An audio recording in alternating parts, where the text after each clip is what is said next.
Wahyu 5 ayat 1-5, kitab yang dimeterai dan anak domba. Maka aku melihat di tangan kanan dia yang duduk di atas tahta itu sebuah gulungan kitab yang ditulisi sebelah dalam dan sebelah luarnya dan dimeterai dengan 7 meterai.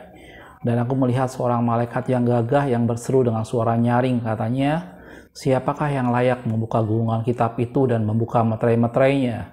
Ayat yang ketiga, tetapi tidak ada seorang pun di surga atau yang di bumi atau yang di bawah bumi yang dapat membuka gulungan kitab itu atau yang dapat melihat sebelah dalamnya. Ayat yang keempat, maka menangislah aku dengan amat sedihnya karena tidak ada seorang pun yang dianggap layak untuk membuka gulungan kitab itu ataupun melihat sebelah dalamnya. Ayat yang kelima, lalu berkatalah seorang dari tua-tua itu kepadaku, jangan engkau menangis, sesungguhnya singa dari suku Yehuda yaitu tunas Daud telah menang, sehingga ia dapat membuka gulungan kitab itu dan membuka ketujuh meterainya. Oke, shalom, selamat malam. Kita ketemu lagi channel Pelita Kakiku, karena firman-Mu adalah pelita bagi kakiku dan terang bagi jalanku. Ayat yang barusan kita baca adalah salah satu peristiwa dalam kitab Wahyu, di mana pada waktu itu Yohanes melihat sebuah gulungan kitab, sebuah gulungan dari sana dengan dimeteraikan dengan 7 meterai, dikatakan seperti itu. Dan tidak ada seorang pun baik di surga, di bumi maupun yang di bawah bumi yang bisa membuka gulungan itu dan melihat isi di dalamnya. Dan kemudian firman Tuhan tadi dikatakan bahwa Yohanes menangis dengan amat sedihnya. Tetapi kemudian seorang dari tua-tua itu berkata, jangan engkau menangis, sesungguhnya singa dari Yehuda yaitu tunas Daud telah menang, sehingga dia berhak membuka gulungan itu dan kemudian membuka ketujuh meterainya. Dan kemudian kalau kita lanjutkan dalam peristiwanya, bagaimana pada waktu itu sang anak domba yaitu Yesus Tuhan sendiri, dia yang digelari dengan singa dari Yehuda yaitu tunas Daud yang telah menang. Dan kemudian dia membuka gulungan itu, dan Yesus Tuhan kita membuka gulungan itu, dan ada satu puji-pujian besar. Dan kemudian di sana 7 meterai dibukakan, dan kemudian 7 sangkakala, dan kemudian 7 cawan murka Allah dicurahkan ke atas bumi. Gitu ya. Itu salah satu peristiwa dalam firman Tuhan, bagaimana pada waktu itu di surga terjadi satu peristiwa di mana tidak ada seorang pun yang berhak atau yang layak membuka meterai tadi kecuali Yesus Tuhan, dan dia digelari dengan singa dari Yehuda yaitu tunas Daud yang telah menang. Pada video ini saya akan membahas mengenai Yesus yang adalah singa dari Yehuda. Tentunya ini menjadi sesuatu yang kita sudah sangat sering mendengar bahwa dia digelari sebagai dialah singa dari Yehuda, yaitu Yesus Tuhan kita sendiri. Gitu ya. Dan apa sih namanya, di video-video yang lain saya juga sudah banyak membahas mengenai siapa itu pribadi Yesus. Dia adalah batu penjuru, bagaimana Yesus itu adalah hubungannya dengan hak kesulungan, Yesus dengan hubungannya dengan Musa, dan banyak video-video yang saya buat tentang pribadi Yesus. Gitu ya. Dan pada video ini saya ingin membahas mengenai Yesus yang adalah singa dari Yehuda, dan ini menjadi satu hal yang digelari pada pribadi Yesus, dan dia adalah satu-satunya tokoh yang berhak untuk membuka gulungan kitab tadi dan membuka meterai-meterainya, dan kemudian ketujuh meterai Allah dibukakan. Gitu ya. Kita akan lihat lebih jauh lagi mengenai pribadi Yesus yang adalah singa dari Yehuda. Sebelum saya membahas mengenai hal singa yang tentunya kita sudah dengan sangat mudah kita berpikir ini bicara soal posisi seorang sebagai raja. Di video yang lain saya pernah membahas bahwa Yesus adalah raja di atas segala raja, tetapi di sini kita akan melihat lebih jauh lagi mengenai Yesus yang adalah singa dari Yehuda. Gitu ya. Sebelum kita membahas mengenai pribadi singa ini, kita mau lihat terlebih dahulu tentang suku Yehudanya. Gitu ya. Dan ini menjadi satu suku yang cukup istimewa dalam firman Tuhan, suku dari keturunan Yakub yaitu suku Yehuda. Gitu. Kalau kita lihat dalam Kejadian 29 ayat 35, bagaimana pada waktu itu bahwa Yakub waktu dia bekerja di rumah Laban, kemudian dijanjikan dia akan diberikan anak Laban yaitu Lea dan Rahel. Gitu ya. Tetapi 7 tahun pertama Yakub akhirnya mendapatkan Lea. Tetapi sebenarnya Yakub sangat mencintai Rahel, sehingga 7 tahun berikutnya dia lakukan dengan tidak terasa, dan dia lakukan itu karena besar cintanya terhadap Rahel. Dan kemudian yang terjadi adalah Yakub lebih mencintai Rahel ketimbang Lea. Gitu ya. Dan kalau kita lihat dalam Kejadian 29 ayat 35 dikatakan, mengandung pulalah ia lalu melahirkan seorang anak laki-laki. Maka ia berkata, sekali ini aku akan bersyukur kepada Tuhan. Itulah sebabnya dia menamai anak itu Yehuda. Jadi Yehuda adalah anak dari anak dari Lea, karena pada waktu itu Rahel masih mandul. Gitu ya. Sesudah itu dia tidak melahirkan lagi. Gitu ya. Itu dalam satu kondisi di mana pada waktu itu karena Yakub lebih mencintai Rahel, tetapi kemudian Rahel mandul, dan sebagai gantinya Tuhan memberikan anak laki-laki melalui Lea. Dan tadi kita lihat bahwa sebelumnya dia sudah mendapatkan Ruben, kemudian Simeon, Lewi, dan anak keempat itu adalah Yehuda. Dan dikatakan, aku bersyukur kepada Tuhan, dan itu dinamailah Yehuda. Gitu ya. Dan kemudian kalau kita berlanjut tadi dalam firman Tuhan dikatakan, ia tidak melahirkan lagi. Sebenarnya pada masa itu, Lea sudah memberikan 4 orang anak laki-laki bagi Yakub. Tetapi kemudian Rahel menjadi panas hatinya karena dia merasa bahwa dia tidak bisa memberikan anak laki-laki kepada Yakub, dan kemudian Rahel menyuruh budaknya yaitu Bilha untuk menghampiri untuk mewakili dia, sehingga Bilha melahirkan anak laki-laki bagi Yakub mewakili Rahel. Dan itu menjadi satu seperti kayak kompetisi panas antara Rahel dengan Lea dalam hal memberikan anak laki-laki. Dan itu pun juga tidak mau kalah dilakukan oleh Lea, dan dia memberikan juga budaknya yaitu Silpa. Gitu ya. Sehingga kemudian budak dari Rahel tadi yaitu Bilha melahirkan, budak dari Silpa pun kemudian akhirnya melahirkan. Gitu ya, budak dari Lea yaitu Silpa kemudian melahirkan, dan kemudian Lea pun akhirnya melahirkan kembali anak berikutnya yaitu Isakar dan Sebulon. Gitu ya. Sementara kemudian di hari tuanya akhirnya Rahel memberikan anak kepada Yakub yaitu Yusuf dan tentunya Benyamin. Gitu ya. Jadi itu adalah Yehuda, itu adalah anak keempat dari dari Lea yang diberikan kepada Yakub. Dalam hal ini adalah diberi nama Yehuda karena itu merupakan ucapan syukur Lea kepada Tuhan, bagaimana Lea yang kurang mendapat kasih dari Yakub, bagaimana Lea yang tidak dicintai oleh Yakub bisa memberikan 4 orang anak laki-laki, dan anak yang keempat itulah dinamai Yehuda sebagai satu bentuk bahwa dia bersyukur kepada Tuhan. Gitu ya. Dan kalau kita perhatikan Yehuda ini menjadi satu pribadi yang berbeda dari saudara-saudaranya yang lain. Gitu ya. Sampai pada waktu Yakub mengucapkan berkat buat 12 suku Israel, suku Yehuda mendapat pesan yang lebih istimewa. Gitu ya. Kalau kita perhatikan dalam Kejadian 49, mulai dari ayat yang ke-8 dikatakan, Yehuda, engkau akan dipuji oleh saudara-saudaramu. Tanganmu akan menekan tekuk musuhmu, kepadamu akan sujud anak-anak ayahmu. Gitu ya. Itu perkataan dari Yakub buat Yehuda. Gitu ya. Di ayat yang ke-9-nya di Kejadian 49 tadi, Yehuda adalah seperti anak singa, setelah menerkam, engkau naik ke tempat yang tinggi, hai anakku. Ia meniarap dan berbaring seperti singa jantan, atau seperti singa betina, siapakah yang berani membangunkannya? Gitu ya. Dan di ayat yang ke-10-nya di Kejadian 49 tadi, dibilang tongkat kerajaan tidak akan beranjak dari Yehuda. Di sana Yakub sudah mengerti bahwa Yehuda itu menjadi satu anak yang nanti adalah tongkat kerajaannya tidak akan pernah beranjak dari Yehuda, ataupun lambang pemerintahan dari antara kakinya. Dan ini bukan semata-mata kata berkat, tetapi ini merupakan satu nubuatan yang diberikan oleh Yakub buat Yehuda. Gitu ya. Sampai dia datang yang berhak atasnya, maka kepadanya akan takluk bangsa-bangsa. Dan itulah yang istimewa dari suku Yehuda. Jadi Yehuda ini adalah satu pribadi di mana Yakub memberikan berkat dan digambarkan seperti anak singa, dan digambarkan seperti singa yang setelah menerkam naik ke tempat yang tinggi, engkau meniarap seperti singa jantan atau singa betina, siapa yang berani membangunkannya? Dan dikatakan di sana bahwa engkau menekan tekuk musuhmu, dan anak-anak ayahmu akan sujud kepadamu, dan tongkat kerajaan tidak akan pernah beranjak dari suku Yehuda. Gitu ya. Dan itu adalah nubuatan firman Tuhan yang diberikan oleh Yakub buat Yehuda. Gitu ya. Dan kalau kita perhatikan sekarang, kita tahu dalam firman Tuhan di salah satu ayat saya pernah membahas mengenai hak kesulungan, bagaimana ini menjadi sesuatu hal yang istimewa yang didapat pada saat seseorang lahir sebagai anak sulung. Yang kemudian nanti dalam firman Tuhan hak kesulungan ini menjadi sesuatu di mana kalau orang yang menghargai hak kesulungan, maka dia akan diperhitungkan sebagai anak sulung. Saya pernah buat salah satu video tentang Yesus dan hak kesulungan. Gitu ya. Dan salah satu bagian di sana digambarkan bahwa Ruben yang seharusnya anak sulung, dia berhak memperoleh hak kesulungan. Tetapi karena dia melanggar kesucian petiduran ayahnya, maka hak kesulungan diberikan kepada Yusuf. Walaupun Yusuf bukan anak sulung, gitu ya. Lebih jelasnya silakan Anda silakan Anda nonton video saya tentang Yesus dan hak kesulungan. Dan kemudian ada salah satu bagian di sana dikatakan bahwa Yehuda itu dikatakan yang melebihi saudara-saudaranya.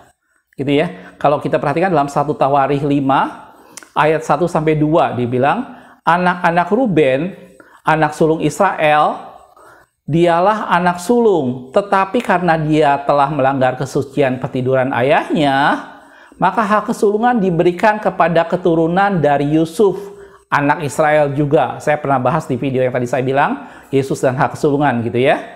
Sekalipun tidak tercatat dalam silsilah sebagai anak sulung. Lanjutannya, memang Yehuda lah yang melebihi saudara-saudaranya. Jelas kata firman Tuhan bahwa ada sesuatu yang lebih pada pribadi Yehuda. Dan dikatakan bahwa dia melebihi saudara-saudaranya. Lanjutannya, bahkan salah seorang dari antaranya menjadi raja. Gitu ya. Jadi nubuatan dalam firman Tuhan sudah digambarkan berkali-kali bahwa Yehuda keturunannya tuh akan menjadi raja. Tongkat kerajaan tidak pernah beranjak dari Yehuda. Dia seperti singa betina. Dia seperti singa jantan, dia seperti anak singa yang menerkam dan kemudian naik ke tempat yang tinggi. Dan dia menekan tekuk musuhmu, sehingga anak-anak saudaramu akan sujud kepadamu, kata firman Tuhan. Dan Yehuda melebihi saudara-saudaranya. Bahkan salah seorang dari antara menjadi raja, tetapi hak sulung itu ada pada Yusuf. Oke, saudaraku, itu beberapa ayat tentang Yehuda ini. Dan ini menjadi sesuatu hal yang pribadi yang istimewa, di mana melalui keturunan Yehuda lah Yesus ada di sana dan dia adalah digelari singa dari Yehuda, gitu ya.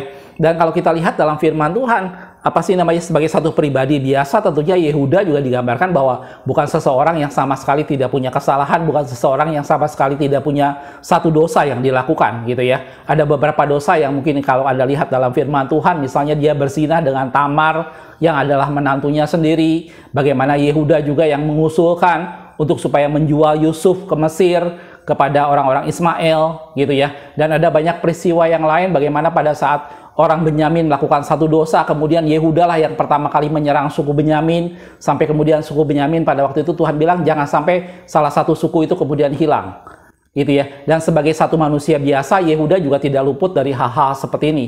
Tetapi janji Tuhan atas Yehuda itu tetap menjadi sesuatu hal yang digenapi. Bagaimana dari keturunan Yehuda akan bangkit seorang raja, bagaimana dari keturunan Yehuda tongkat kerajaan tidak pernah beranjak dari sana. Dan Yehuda digambarkan seperti singa, gitu ya. Karena itu lambang dari suku Yehuda adalah singa.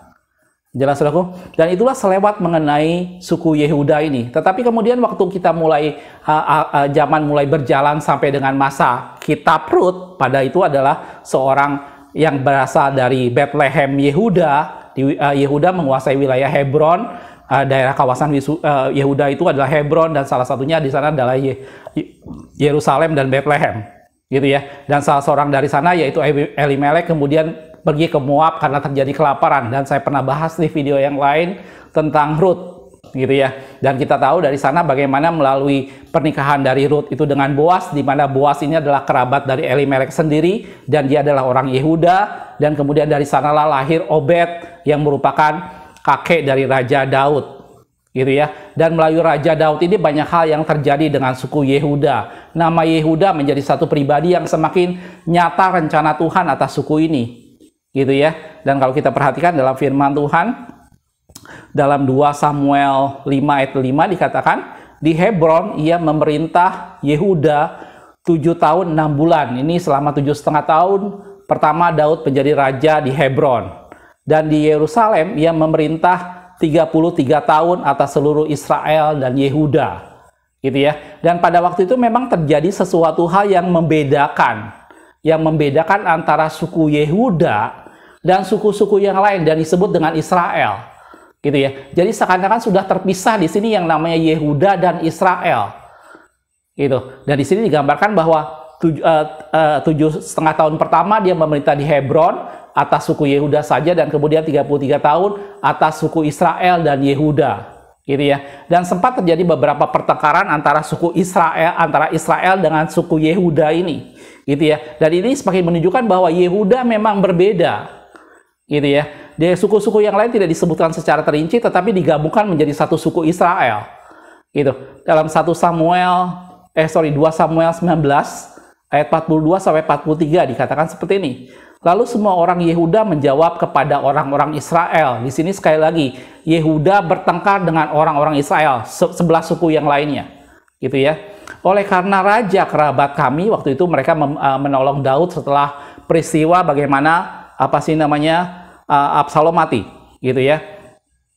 Mengapa kamu menjadi marah karena hal ini? Apakah kami makan apa-apa atas biaya raja Apakah kami mendapat keuntungan? Pada waktu itu suku Yehuda memang secara khusus membantu Raja Daud, gitu ya. Tetapi orang-orang Israel itu menjawab kepada orang-orang Yehuda, kami 10 kali lebih berhak atas raja. Sebagai anak sulung, kami melebihi kamu. Betul. Suku-suku Israel pada waktu itu di sana ada yang namanya, tadi ada suku dari Yusuf, yaitu Manasye dan Efraim. Dan itu digambarkan bahwa hak kesulungan ada pada Yusuf. Sehingga dia mempunyai hak yang lebih. Gitu ya. Sebagai anak sulung melebihi kamu. Mengapa kamu memandang kami rendah? Bukankah kami yang pertama-tama harus membawa raja kami kembali? Tetapi perkataan orang-orang Yehuda itu lebih pedas dari perkataan orang-orang Israel. Gitu ya. Dan itu satu bentuk dalam firman Tuhan bagaimana Yehuda ini menjadi suku yang berbeda dari suku Israel yang lainnya. Sehingga sering terjadi konflik, sering terjadi pertengkaran bahwa Yehuda lebih berpihak pada Raja Daud. Gitu ya, karena memang Raja Daud sendiri dari suku Yehuda. Dalam 2 Samuel 20 ayat yang kedua dikatakan, lalu semua orang Israel meninggalkan Daud dan mengikuti Seba bin Bikri. Seba bin Bikri itu salah seorang yang mengutuki Raja Daud juga. Sebab orang-orang Yehuda, sedangkan orang-orang Yehuda tetap terpaut kepada raja mereka dan mengikutinya sampai Sungai Yordan, sampai Yerusalem. Dari Sungai Yordan sampai Yerusalem. Dan itu menggambarkan kesetiaan orang-orang Yehuda terhadap Raja Daud pada waktu itu. Gitu ya. Dan begitu juga pada saat terjadi pertengkaran dengan Yerobeam dan Rehabeam, kemudian di sana digambarkan bahwa orang Israel secara umum dia mengikuti Yerobeam yang akhirnya membuat kerajaan pecah menjadi 2, dan kerajaan utara waktu itu raja pertamanya adalah Yerobeam dari suku Efraim. Gitu ya. Dan 10 suku ikut semua dengan kerajaan utara atau disebut dengan kerajaan Israel. Sementara kerajaan selatan itu adalah keturunan dari Salomo yaitu Rehabeam, dan dia adalah suku Yehuda saja plus Benyamin dan juga sebagian dari orang-orang Lewi, karena orang Lewi waktu itu adalah menjaga bait suci. Gitu ya. Sementara bait suci tetap ada di Yerusalem. Dalam 1 Raja-Raja 12 ayat 20 dikatakan, segera sesudah seluruh Israel mendengar bahwa Yerobeam sudah pulang. Sebelumnya Yerobeam sempat melarikan diri dan kemudian dia kembali.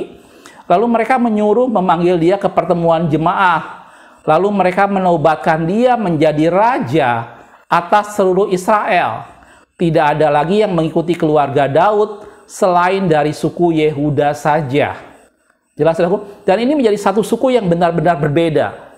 Gitu ya. Jadi dari 12 suku Israel yang pertama kali, dari awal udah Yakub sudah memberikan nubuatan, sudah memberikan berkat yang sangat berbeda. Bagaimana dia digambarkan bahwa dia menekan teguk musuhmu dan saudara-saudaramu akan sujud kepadamu, dia akan seperti singa yang naik tinggi, dan seperti singa jantan dan singa betina, siapa yang berani membangunkannya? Tongkat kerajaan tidak akan pernah beranjak dari dari suku Yehuda. Gitu ya. Dan itu digambarkan bahwa seperti itulah Yehuda. Dan kemudian pada saat masa pemerintahan Daud dikatakan dalam firman Tuhan, Daud seorang yang hatinya berkenan kepada Tuhan, dan dia adalah datang dari suku Yehuda. Gitu ya. Dia datang dari Bethlehem dan dia datang dari suku Yehuda. Dan pada waktu itu sering terjadi konflik dengan kerajaan dengan suku-suku yang lain, dan Yehuda berada di pihak Daud. Sampai kemudian pada saat Yerobeam mulai memberontak, suku-suku yang lain semua mengikut kepada Yerobeam, dan mereka kerajaan pecah jadi 2, dan itu mereka mendirikan kerajaan utara, yaitu kerajaan Israel dengan Samaria ibu kotanya. Dan kita tahu dalam firman Tuhan bagaimana terjadi orang kerajaan selatan memandang orang Samaria sebagai warga kelas 2 karena mereka sudah kawin campur. Gitu ya. Dan ini menjadi sesuatu gambaran bahwa seperti itulah kesetiaan orang-orang Yehuda pada waktu itu. Dan dia dengan setia mengikuti Raja Daud terus. Itu. Dan kemudian kita kenal yang namanya istilah, dari sanalah kita kenal yang namanya istilah Yehuda atau dengan istilah Yahudi. Gitu ya. Walaupun kata Yahudi sendiri mulai muncul pada saat mereka mulai dibuang ke Babilonia. Kalau kita lihat sejarah sebelumnya, kerajaan utara yaitu 10 suku tadi, dia terlebih dahulu dihancurkan oleh Asyur, dan kemudian dia dibuang ke Asyur. Gitu ya. Dan firman Tuhan tidak pernah menceritakan kembalinya mereka dari kerajaan Asyur, sehingga seringkali banyak orang menggambarkan bahwa itu sebagai 10 suku yang hilang. Gitu ya. Sementara itu kerajaan selatan, kemudian mereka berapa lama kemudian mereka akhirnya diserang oleh Babilonia, dan kita tahu ceritanya di zaman Raja Sedekia, raja yang terakhir, kemudian dibuang ke Babilonia, dan kemudian dari Babilonia itulah mereka kembali pada masa kerajaan Media Persia, dan mereka dikenal dengan istilah orang-orang Yahudi karena mereka dari suku Yehuda. Gitu ya. Dalam Esra 5 ayat yang pertama dikatakan, tetapi Nabi Hagai dan Sakaria bin Ido, kedua nabi itu bernubuat terhadap orang-orang Yahudi yang tinggal di Yehuda, gitu ya, dan di Yerusalem dalam nama Allah Israel yang menyertai mereka. Sebelumnya kata Yahudi pertama kali muncul di Esra pasal yang keempat. Dan itu menggambarkan bagaimana pada waktu itu bupati-bupati memberikan surat kepada Raja Artasastra untuk supaya pembangunan ini dilakukan. Gitu ya, pembangunan sempat tertunda dan kemudian dilakukan lagi dengan nubuatan Nabi Hagai dan Nabi Sakaria. Dan digambarkan di sana bahwa mereka itu adalah orang-orang Yehuda dan disebut dengan orang Yahudi. Gitu ya. Dan itulah dari sanalah akhirnya nama Yahudi itu akhirnya muncul. Gitu ya. Jelas saudaraku, jadi dari sini kita bisa melihat bahwa ini menjadi sesuatu yang istimewa dengan suku Yehuda yang kemudian dipanggil orang dengan istilah orang Yahudi. Dan pada zaman Yesus kita tahu dalam firman Tuhan dikatakan bahwa keselamatan itu datang dari suku Yahudi atau dari suku Yehuda. Kita akan lihat di dalam Yohanes 4 ayat 22 dikatakan, kamu menyembah apa yang tidak kamu kenal dan kami menyembah apa yang kami kenal. Sebab keselamatan datang dari bangsa Yahudi, orang-orang suku Yehuda. Jelas saudaraku? Dan inilah kata firman Tuhan tentang suku Yehuda ini. Kalau Anda kembali sedikit pada Sakaria pasal yang ke-8 ayat 23, di sana ada salah satu nubuatan firman Tuhan tentang Raja Damai, gitu ya. Dalam ayat 23 dikatakan seperti ini, beginilah firman Tuhan semesta alam. Pada waktu itu, 10 orang dari berbagai bangsa dan bahasa akan memegang kuat-kuat punca jubah seorang Yahudi dengan berkata, kami mau pergi menyertai kamu sebab kami telah kami dengar bahwa Allah menyertai kamu. Gitu ya. 10 orang dari berbagai bangsa dan bahasa akan memegang punca jubah seorang Yahudi. Dan mereka berkata bahwa kami mau menyertai kamu sebab kami tahu bahwa kami sudah dengar bahwa Allah menyertai kamu. Dan digambarkan bahwa keselamatan datang dari bangsa Yahudi. Jelas ya? Jadi itu menjadi sesuatu hal yang istimewa tentang suku Yehuda ini. Itu. Dan kalau kita kembali pada cerita tadi bagaimana Yesus digambarkan bahwa dia adalah singa dari Yehuda, maka dia menggenapi semua yang dinubuatkan oleh Yakub sebelumnya. Bagaimana Yehuda digambarkan seperti singa. Bagaimana Yehuda tongkat kerajaan tidak pernah beranjak dari suku Yehuda. Gitu ya. Lambang pemerintahan tidak pernah berpindah dari kakinya. Dan saudara anak-anak ayahmu akan sujud menyembah dia. Dan dia akan menekan tekuk musuhnya. Dan itu digenapi dari satu pribadi yaitu Yesus. Bagaimana dia adalah singa dari Yehuda. Gitu ya.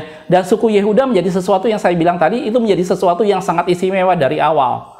Gitu ya. Bagaimana dari Yehuda lah akhirnya lahir seorang raja, yaitu Raja Daud yang kita tahu dalam firman Tuhan, Yesus digelari dengan anak Daud. Gitu. Nah, sekarang kalau kita bicara soal singa itu sendiri, gitu ya. Kita tahu mungkin secara mudah kita berpikir, oh singa itu gambaran seperti raja. Saya pernah bahas di salah satu video bagaimana Yesus adalah raja di atas segala raja. Singa bicara soal sesuatu hal yang raja. Tetapi kita bisa lihat lebih jauh dari itu.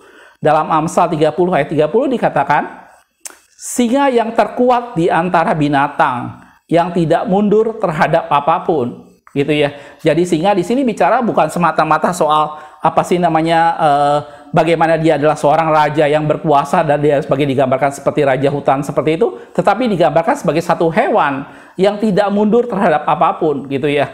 Dia satu hewan yang tidak takut dengan apapun juga, gitu ya. Dan itulah digambarkan seperti singa. Jadi kalau saya bisa gambarkan, mungkin kalau raja itu bicara soal jabatan, bicara soal posisi seseorang. Tapi kalau singa di sini bicara soal hati seseorang yang seperti raja. Soal hati seseorang yang tidak pernah takut dengan apapun juga, hati seseorang yang punya wibawa dan kekuasaan, dan itu adalah bicara soal singa, gitu ya. Dan di sini ada beberapa hal yang saya catat tentang singa ini. Yang pertama tentunya bicara soal otoritas, bicara soal sesuatu bagaimana padanya ada segala kuasa. Dalam Matius 28 ayat 18 dikatakan, Yesus mendekati mereka dan berkata, padaku telah diberikan segala kuasa di surga dan di bumi, sebab dia adalah singa dari Yehuda, dan tidak seorang pun yang layak membuka gulungan dan melihat di dalamnya, karena cuma satu orang yang berhak, yaitu dialah singa dari Yehuda. Dan ini bicara soal otoritas yang ada pada pribadi Yesus, gitu ya. Dalam Efesus 1 ayat 21 dikatakan jauh lebih tinggi dari segala pemerintahan dan penguasa dan kekuasaan dan kerajaan dan tiap-tiap nama yang dapat disebut, bukan hanya di dunia ini saja, melainkan di dunia yang akan datang. Gitu ya. Saya pernah bahas salah satu video tentang divine authority, otoritas ilahi. Bagaimana seseorang bisa mendapatkan otoritas dari manusia dan dia bisa mendapatkan otoritas dari Allah. Otoritas yang dari Allah bukan digunakan pada tubuh Kristus, tetapi otoritas yang dari Allah digunakan untuk menawan pekerjaan iblis dengan segala sesuatunya, untuk menaklukkan segala pekerjaan iblis, dan itu adalah otoritas yang datang dari Allah. Dan Yesus katakan bahwa kepadaku telah diberikan segala kuasa di langit, di bumi, dan di bawah bumi. Dan itu gambarkan seperti singa dari Yehuda. Gitu ya. Raja saya sudah pernah jelaskan dari video yang kemarin, Yesus raja di atas segala raja. Tapi singa bicara soal satu pribadi yang tidak kenal takut, satu pribadi yang penuh dengan otoritas, satu pribadi yang penuh dengan segala kekuasaan. Dan itu adalah pribadi Yesus Tuhan kita. Gitu ya. Hal yang berikutnya kalau kita perhatikan tentang singa, dalam Hosea 5 ayat 14 dikatakan, sebab aku ini seperti singa bagi Efraim dan seperti singa muda bagi kaum Yehuda. Aku ini akan menerkam lalu pergi. Aku akan membawa lari dan tidak ada yang melepaskan. Dan ini bicara soal bagaimana singa ini menjadi satu pribadi yang menjadi satu hewan yang kalau dia menangkap mangsa, maka mangsanya akan diterkam dan tidak bisa dilepaskan. Gitu ya. Dalam Ayub 10 ayat yang ke-16 dikatakan, kalau aku mengangkat kepalaku, maka seperti singa engkau akan memburu aku dan menunjukkan kembali kuasamu yang ajaib kepadaku. Dan Ayub menggambarkan bahwa Allah seperti singa yang akan memburu dia. Gitu ya. Dan itu menggambarkan seperti itulah Yesus Tuhan mencari Anda dan saya, seperti itulah Yesus Tuhan datang merelakan dirinya, melepaskan segala sesuatu keberadaannya demi Anda dan saya, karena dia adalah singa Yehuda. Dan kalau dia menerkam mangsa, maka tidak ada yang bisa melepaskannya. Gitu ya. Dalam Yohanes 10 ayat 28 dikatakan, aku memberikan hidup yang kekal kepada mereka, dan mereka pasti tidak akan binasa sampai selama-lamanya, kata Yesus. Dan seorang pun tidak akan merebut mereka dari tanganku. Gitu ya. Dan itu yang membuat Anda dan saya bangga. Kita punya Allah yang penuh dengan otoritas. Kita punya Allah yaitu singa dari Yehuda, yang apabila dia memegang sesuatu tidak ada yang bisa melepaskannya. Gitu ya. Dalam Mazmur 139 ayat 7, di sana Daud juga menggambarkan bahwa kemanakah aku dapat pergi menjauhi rohmu, kemana aku bisa lari dari hadapanmu. Jelas aku? Dan itu adalah gambaran pribadi singa. Jadi kalau kita bicara soal pribadi singa, tentunya kita tidak hanya bicara soal raja. Itu adalah jabatan atau posisinya. Tetapi singa di sini bicara soal hati seseorang yang tidak mengenal takut. Bicara soal otoritas yang melekat padanya, bagaimana segala kuasa dalam tangannya. Dan digambarkan sebagai satu pribadi yang memburu dan tidak ada yang bisa melepaskannya. Dan firman Tuhan katakan bahwa tidak ada seorang pun yang bisa merebut mereka dari tanganku. Yesus bilang seperti itu. Jelas, saudaraku? Itulah dalam firman Tuhan tentang singa Yehuda, dan itu adalah julukan buat Yesus Tuhan kita. Tidak ada seorang pun yang berkuasa untuk membuka gulungan kitab itu dan melihat isi di dalamnya, karena itu dimeteraikan. Yang sanggup membuka meterai itu hanya satu pribadi, yaitu Yesus, yaitu adalah singa dari Yehuda. Gitu ya. Dan Yehuda digambarkan seperti anak singa yang siap menerkam dan naik tinggi, dan dia seperti singa jantan dan singa betina. Kalau dia berbaring tidak ada yang berani membangunkannya. Dan Yehuda digambarkan bahwa tongkat kerajaan tidak pernah beranjak daripada Yehuda. Gitu ya. Dan saudara-saudara ayahmu akan sujud menyembahmu, kata firman Tuhan. Gitu ya. Dan Daud adalah raja pertama dari Yehuda, dan Daud digambarkan sebagai satu pribadi yang berkenan kepada Allah. Dan dari keturunan Daud sesuai dengan doa Daud, maka pemerintahan tidak pernah beranjak dari keluarga Daud, sehingga dari keturunan Yehuda akan lahir dia yang berhak menjadi raja buat selama-lamanya, dan dia adalah singa dari Yehuda, yaitu Yesus Tuhan kita. Dan singa bicara otoritas, dan singa bicara di sana satu pribadi yang apabila dia membuka tidak ada yang bisa menutupnya, apabila dia menutup maka tidak ada yang bisa membukanya, dan itu adalah Yesus Tuhan kita. Jelas, saudaraku? Kalau kita perhatikan beberapa ayat yang terakhir dalam firman Tuhan, di dalam Yeremia 49 ayat 19 dikatakan, sesungguhnya seperti singa yang bangkit keluar dari hutan belukar, sungai Yordan mendatangi padang rumput, tempat kawanan domba, demikianlah aku akan membuat mereka lari dengan tiba-tiba dari negeri itu, dan mengangkat di dalamnya dia yang kupilih, kata firman Tuhan. Sebab siapakah yang seperti aku?